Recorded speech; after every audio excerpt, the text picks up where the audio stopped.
Greetings, this is Nort.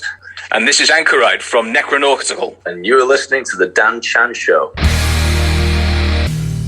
Hey guys, I've got Nort and Anchorite with me from Necronautical. How's things, gentlemen, in the northwest of England? Never better. Never better. Yeah, that's things are going good. Yeah, good. How's things been in England and everything during the pandemic and lockdowns in your neck of the woods? I'm not sure because I stayed home. No. Yeah, no, it's been very disruptive for the most of people. You know, I think myself, obviously, I was a critical worker throughout most of it. Really? Unfortunately, heavy metal is that well recognised in the UK that we just have to keep going. Yeah, exactly. So it wasn't really that different. The first part of it, it was just kind of still clocking in every day. Yeah. I wish I was one of those work from home people, but luckily I am now injured, so I get to stay at home anyway. Well, we'll get to this because I'm going to come down to this. So we'll leave that hanging for a few minutes. All right. So I mean, let's get to it. You're releasing. Let's just defense on that. Yeah. So you're releasing "Slain in the Spirit" on August the 20th. Are you excited to be getting it out? Absolutely. Yeah. I mean, we worked hard at it. We're immensely proud of it. I always feel this way about the new albums. I feel it's our best album, but I guess that's how we should be feeling because we're cool guys that like to progress. Well, yeah, I mean, I was going to say because you should always have your best album as your current album, and I was thinking you guys are quite evolving per each album. Do you agree? Definitely, I think. We think so. I'm glad you think so. Absolutely. Go on. I know we've still got a few years before we do the Iron Maiden. I don't think we've necessarily found the winning formula yet. We've got a lot of experimentation. We've got a lot of different takes on what we do before I think we decide we're just going to keep releasing the same album. A fantastic album nonetheless, but the same album over and over again. I mean, I remember when we started writing the first few songs, I even sort of said like, well, I've done a bit of this, and actually I'd kind of like to do a lot of this kind of, it's not like a stylistic overhaul, but we started leaning in a new direction, and I think we've sort of done that every album really. So again, well, let's focus more on this aspect, and we don't plan so much, but I think we like to hone in on a certain mood, and that's at least why I hope why the albums each have their own identity. Of course. Now, you're knocking about with some symphonic elements on this album. How do you like to write and record usually? There's no system in place. I mean, is it pleasurable? Is it pleasurable or is it a chore? It's pleasurable. Yeah, but you might just do it for the live gigs. You know what I mean? I mean, some people. I guess you listen to music and you think like, wow, there's a lot going on here. This must have taken a lot of time. But it didn't. It took less than 2 years, which is more than most bands can say. No. I guess. I mean, it's work intensive, but this is what we want to do, and it's a labour of love. And I suppose we've always said, it can feel a little pressured sometimes, but the only pressure we really need to apply is the pressure that we put on ourselves. And I think probably we wouldn't be putting so much time and hours into it if we weren't passionate about it anyway, because I mean, as I'm sure it is for anyone, of course, it's not easy living in today's world. Everyone's busy. We've all got a lot of commitments. It takes a great deal of effort to put a band, especially a band with this much musical scope on top of all that. But I personally can think of no other way I'd rather spend my time. Exactly. Some people play golf. Yeah, exactly. We've got the creative urge, and I think in Necronautical we each managed to find a way to really scratch that itch effectively as individuals through this collective, I think. Yeah. So tell me what themes are on this album. What any particular topics, and what do you normally like to, what path do you like to go down? This is definitely a question for Anchorite. Yeah, so this is a bit of a strange one from us. It's still definitely focusing on traditional black metal themes, about very philosophical aspects of death and life and the human experience. But with this one being, it had a real kind of, when we were putting it together in the studio and at home, it had a real kind of 60s progressive edge to it that we wanted to kind of hone in on with some of the themes. So there's this real kind of bent of 60s psychology running through it, with a big focus on altered states of consciousness. So a lot of the kind of the Tim Leary psychoanalysis sort of stuff, looking at pharmacological aspects, human experience elements, spiritual elements, and how all these things interact in that kind of, well, basically in the hippie movement. But it's not a hippie album by any stretch, but it's kind of looking at a lot of the same themes from a kind of darker lens about the human experience and how you can play with spirituality and how you can play with death to produce these spiritual experiences. Yeah. So you said it took 2 years to get this album. I mean, was this a pandemic effort as well? Obviously, that's going to be getting involved somewhere along the line, isn't it? The pandemic, and did it delay or have any hindrance? Well, interestingly, I mean, I think in a way, I don't really want people to look at it like that, because we did get to this. I wouldn't say we got to it kind of fast, but I mean, the truth of the matter is, it took a long time to put Apotheosis out. We'd finished that maybe about 9 months before it was released. And so by the time it came out, we already had about 5 new songs. And I remember that we had already listened to, at the time, what I considered to be a finished pre-production of what is now Slain in the Spirit, but before COVID really kicked off. But I mean, writing the songs with us is kind of like half the journey, because then the recording and doing all that and adding to it, basically, and fleshing it out, that takes the sort of latter 50% of the time anyway. So we had all the bones of the songs, and then pandemic hit, and I think, I mean, really, like, we all worked for the most part. Anchorite and Slug worked the whole time as key workers. I myself was furloughed for about 9 weeks, and so that afforded me the chance to really focus on doing the keys, actually, the symphonic elements, and that probably hurried things along, actually, because that usually takes a long time, but I had the time.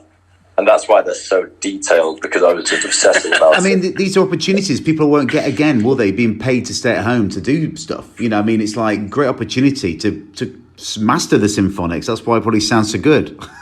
Well, sure. I mean, it was cool. I wouldn't describe it as an inspiring time, though. I have to say that, actually, I found it a very uninspiring time. Yeah.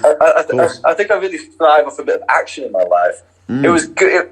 So I think maybe we made some improvements and changes to a couple of songs, but we were all separate from each other. And what was interesting about the pandemic was how it just hit everyone in a different way. It was totally dependent on what your life was like. So that was a strange thing to navigate, really, because we'd sort of decided to continue working on the record. And I think, at least for me personally, it was cool to have a project. It kind of just took my mind of things. I mean, we've already got a project anyway.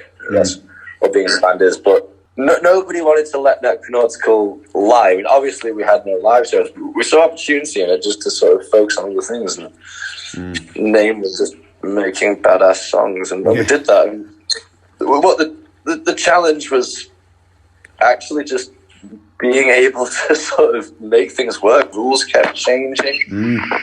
But it was, I liked the way circumstances affect the process in a way. Like, we've been able to, we're fortunate, really, that we have the technology these days, and to exchange ideas, just through simple file sharing. Myself and Anchorite were writing lyrics in the song titles whilst we both worked doing our different jobs in various sectors of the postal services, just sending each other voice notes. There must have been the most random assortment of voice notes. I even remember driving my van and delivering some parcels, and just picking up my phone and just going, Necro is psychonautical. And the Necropsychonautics happened. Brilliant. It's an absolutely fantastic session, transcribing all these voice notes with the sound of sort of people going, cheers, mate, in the background and stuff like that. Brilliant. Don't contact either. So going back in time a bit, how did you guys get together? Because I believe you met at school and college, am I right? Noah and I have been playing together in bands probably coming up on 20 years. You know, we were in sort of like rock bands and a prog band and sort of various other black metal bands together as well. So we've always been, you know, playing music together. It used to be that Nort was the drummer and changed guitar sort of over the well, that was whilst we were in university. And we go way back. Myself and Ankrite, then known as Russ and Matt. I met Matt when I was about 12. Wow. Yeah. And that must feel cool, right? That must feel good. Well, yeah, it's better to do stuff like this with people that you like. Oh, you like it, man? Well, yeah, I mean, friendships, we're lucky with it because we still keep a lot of the same friendships from back then. But, you know, a really good friendship will last all kinds of circumstances. It always has. It's never been a struggle. You know, you have a relationship that goes back that many years. You understand each other well, and and that works really well in a creative environment. And you know, Carcarian, our guitar player, we've known him a long time, and of course Slug, the new guy. I mean, he's been with us for like nearly 8 years, which blows my mind. 7 years it is. Yeah, did you realise it was that long? 7 years. Wow. Time flies. For some reason, he just kind of like glues it together. Like his character just like we're very we're a good unit 90% of the time. 90% of the time. Yeah, the other 10%'s a problem. So the name means explore death. Now, obviously, there's quite a few necro bands. What made you choose it? Well, fundamentally, like the band was sort of born from Anchorite and Carcarian basically just writing a couple of demos back in, maybe we're talking about 2010 here. Nothing much. I mean, we're talking about tab files here, just some MIDI songs and just riffs. It's always been a point of frustration, but also a sort of definitely accurate point of frustration that like a lot of people look at the name and just assume that this is some sort of like dark pirate metal thing, and the people know that frustrates me, and so they'd like to play on it as well. But I still talk about it. So I just look at like gimmick stuff. but anyway, like the reason that name first, and you know, it did come out of my mouth as well. Came out of my mouth is because I was just kind of like, this is like they had this all these early songs. They had this sort of like swing your fist kind of 6/8 rhythm, which we still use a lot. Like it's great feeling, like, you know, sort of that immortal swing. You know, I love it. That kind of thing. Yeah. And I was just like, oh, this is like sailor metal, which obviously I vehemently deny that we are. But, and I was like, oh yeah, Necronautical. It was like, we laughed about it, and then I don't know, it kind of stayed with me, and then we were just kind of exploring names. I was like, you know what that actually means? And I was like, you know, that means like explorers of death. And I was like, whoa. Yeah. It just kind of stuck, and as much as people have kind of misunderstood us because of it, I think I still love the name. And you're right, there are a lot of necro bands, not a lot of necro, because there's only one necro. Yeah, of course. There's a lot of necro bands out there, but I don't think we belong to. You're just one of them. That's fine. Now, yourselves and Winter Phillip must be close. You've toured together. You're not a million miles away from each other, and you're keeping the British black metal flag flying. Or have you fallen out? No, yeah. It'd be difficult if they had. No, we're good friends. It came about sort of organically. I first met Chris 2015. We collaborated on something that I think actually to this day I still can't talk about, but we recorded something. Someone walking about? Oh, sorry, that's me fidgeting. Oh.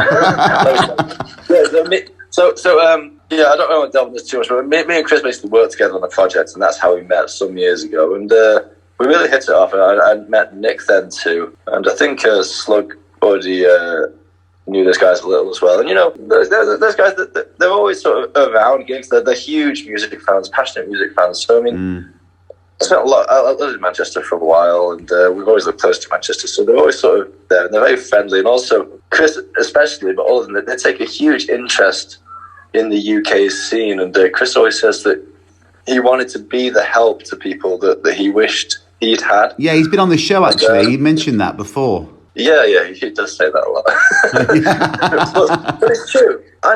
We never asked him for anything. You know, and that time when I first met him, you know, like, we'd done our album, our very first album, which I now sort of look back on as almost a demo. And, like, I think our trajectory was interesting because we didn't really start off in Necronautical with any kind of, like, huge ambitions or any sort of designs on really growing beyond just making songs that we liked. Yeah.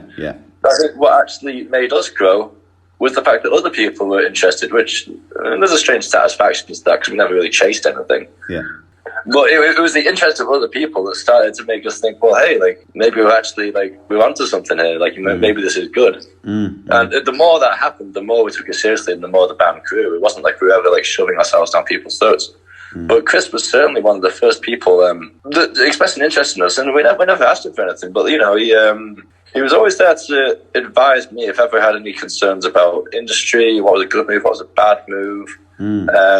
Obviously, they took us on that tour, that 10th anniversary tour, which was a huge thing for us and a really good, it was fantastic, just kind of affirming experience for the band. I think it's a great experience to tour in Europe, and I'd done it once before with my former band, and it was just such a great thing to be able to go with with Necronautical, because like we said earlier, like, you know, we go way back. We've always wanted to do that. You know, me and Anchorite, especially, we used to watch the Pantera home videos like every week. Yeah. Okay. So all we ever wanted in life was just to get drunk in a van. That's it.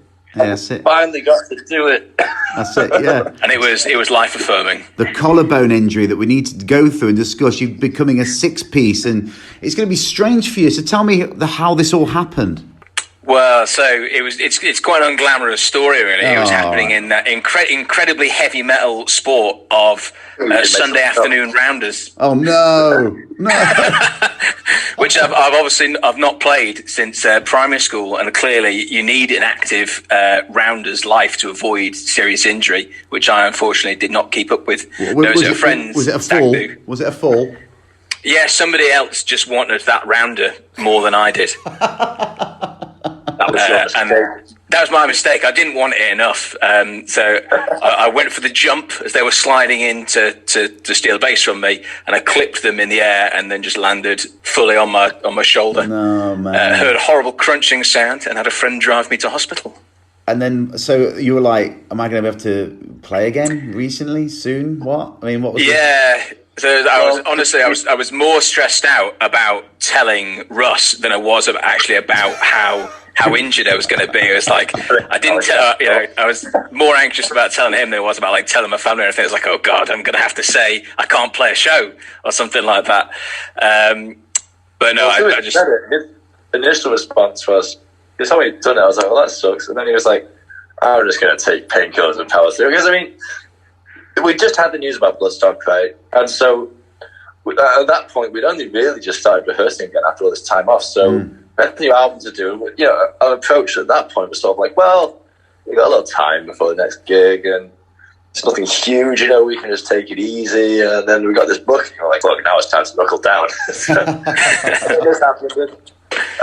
I don't know. I don't want to tell him Matt was worried I'd be pissed off. I mean, like, happens in life, man. It does. You have to adjust. But what really sucked about it is that, you know, this is a huge show for us. And to be honest, I just felt the other way. I just felt really bad that this had happened. And for Matt, at first he's like, oh, I'll just power through. Like, that's cool. But then we saw professional. And it's like, you said, that's dangerous. Yeah. So then we had to come up with something.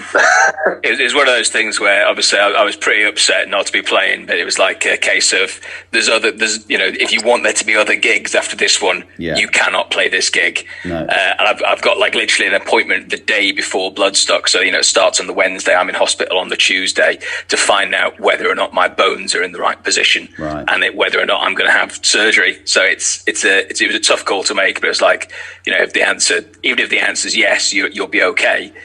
You know, playing the biggest show of your life 3 days after basically becoming an outpatient again isn't really a recipe for success. So you didn't fancy like a Dave Grohl or Axl Rose throne? It's just because it's the arm. If it was a leg or something like that, absolutely. So that's the problem. Just playing that. That would legitimately what we would have done, by the way. Right. Yeah. Right, I understand. I get you. You have no chance of moving that arm though. So Anchorite's voice is such a huge part. Like his singing voice is such a huge part of our sound, and I know it to be something that our fans adore in our music.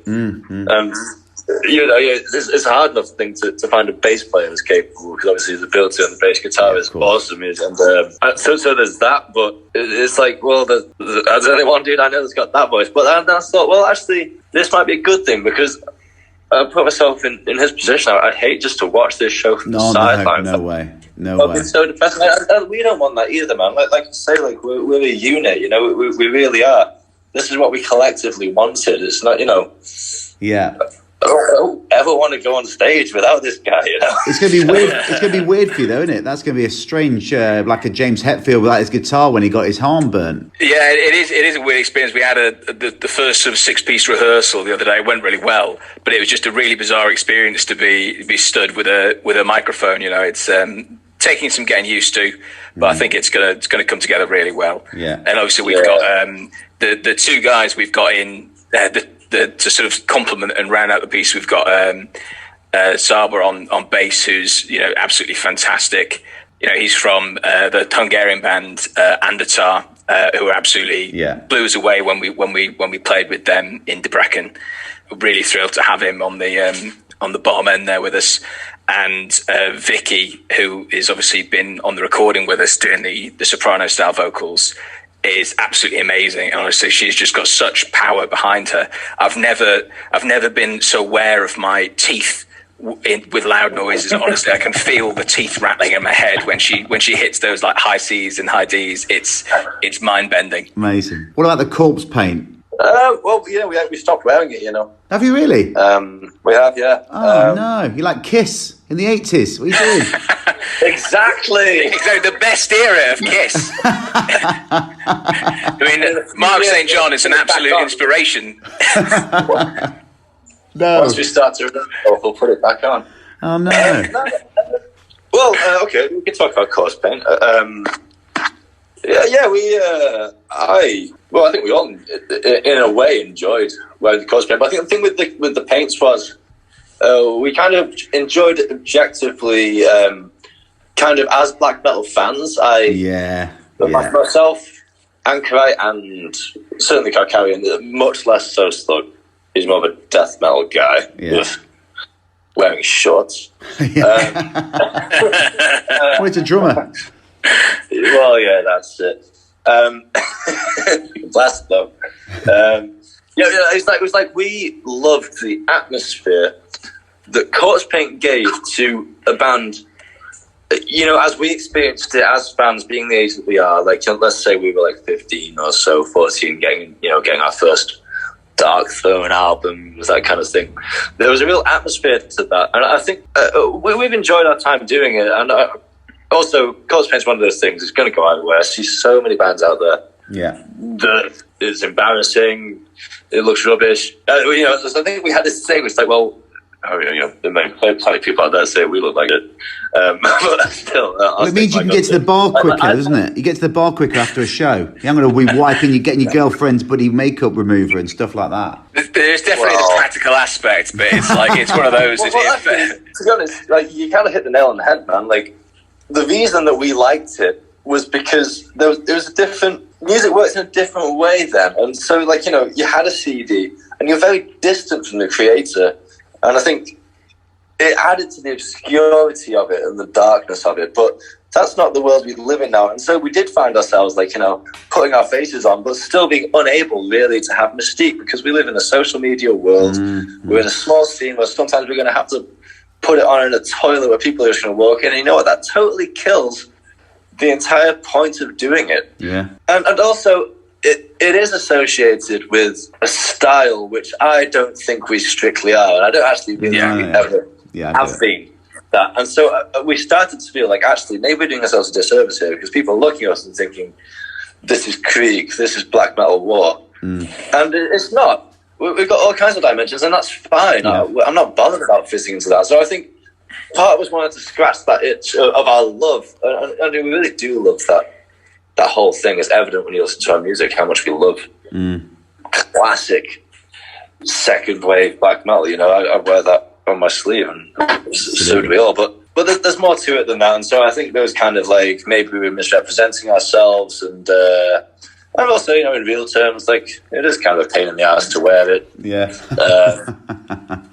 You know, this kind of stuff. So we've chucked it away for now. For now. Never say never, but we're not doing it right now. For now. Oh, I never say never. Finally, what does the future hold for the band? I mean, what haven't you guys done yet that's on the bucket list? I'd say the big one for us, we've obviously it could be somewhere away, but we've wet our feet in Europe. We've kind of fulfilled that European ambition. You know, we've done some really cool gigs in like, you know, Portugal and Germany and Hungary. I think is the furthest away we've been now. I'd really like to go to America with it. I know there's a developing appetite. I think the UK scene is really maturing a lot, and you know, I see a lot of other bands, you know, guys from our area. I think Conan probably a really good example of, you know, guys from just down the road who go to America a lot. You know, really big fans of them. It would be great to do some transatlantic stuff. Obviously, Chris and Conan's our producer as well, right? And I think a lot of the reason that we love to work with him, aside from his, you know, he's incredibly talented. But I think a big part of why we love to work with him is that we just love to hang out with him. He's full of stories, that guy. Love that.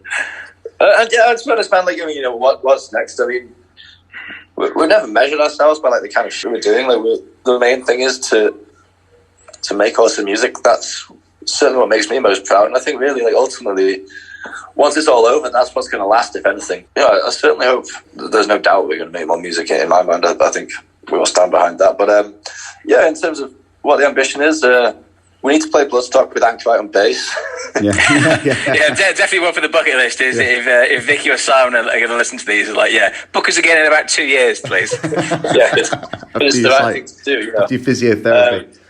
Yeah, but I don't know. Like, to be honest, like, we've already done a lot of, you know, like, to be honest, like, I continue to be pleasantly surprised by how far this has taken us. Like, even when we did the Inferno Festival in 2018, it was like, holy shit. I mean, like, yeah, we were on the bottom of the poster and they were at the top, but like, there we were with them for, man.